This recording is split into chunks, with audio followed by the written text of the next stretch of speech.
అదే RTV app వార్తల్ని క్షణాల్లో చదివే అవకాశం ఉంటుంది. ఒక న్యూస్ పేపర్, ఒక టెలివిజన్ ఛానల్ మీ చేతుల్లో ఎప్పుడూ ఉంటాయి.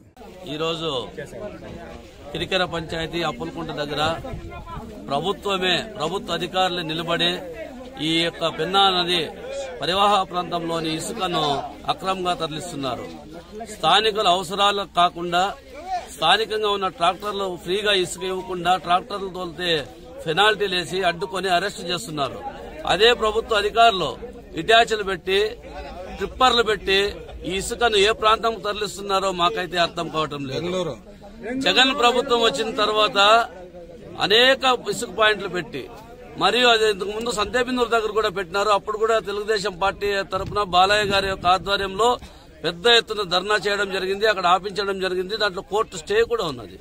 అయినా ఈ రోజు బరి తెగించి ఈ ప్రాంతంలో ఉన్న ఈ మైనింగ్ ను తరలించుకుపోవడానికి ఈ యొక్క మంత్రి గారైన పెద్దిరెడ్డి రామచంద్రరెడ్డి గారి యొక్క చొరవతోనే ఈ ప్రాంతంలో ఈ విధంగా జరుగుతా ఉందని, ఈ యొక్క వైఎస్ఆర్ ప్రభుత్వం ఇది తక్షణమే ఆపాలని కూడా మేము కోరుకుంటూ, ఒకప్పుడు ఈ నదీ పరివాహక ప్రాంతంలో ఉన్న ఇసుకను తరలిస్తే భూగర్భ జలాలు అడుగంటిపోతున్నవే అని చెప్పేవాళ్ళు. మరి ఈ రోజు ప్రభుత్వ అధికారులు ఉండి ఇసుకను అక్రమంగా తరలిస్తున్నారంటే ఎంతవరకు సమంజసం? రైతులు ఏ విధంగా బతకాలి? రైతులకు ఏ విధంగా ఈ రోజు వ్యవసాయం చేసుకోవాలి? వ్యవసాయం నీళ్లు ఉండాలి. ఆలోచన చేసి వెంటనే ఆపాలని కోసం ఇక్కడ పోరాటం చేస్తున్నాం. రైతుల కోసము, ప్రజల కోసం. ఈ రోజు ఒక సామాన్య ప్రజలకి ఒక ట్రాక్టర్ ఇసుక కావాలంటే దాదాపు 5,000 రూపాయలు 4,000 రూపాయలు కొనే పరిస్థితి. ఈ రోజు సామాన్య ప్రజలు ఇళ్లు కట్టే పరిస్థితి లేదు.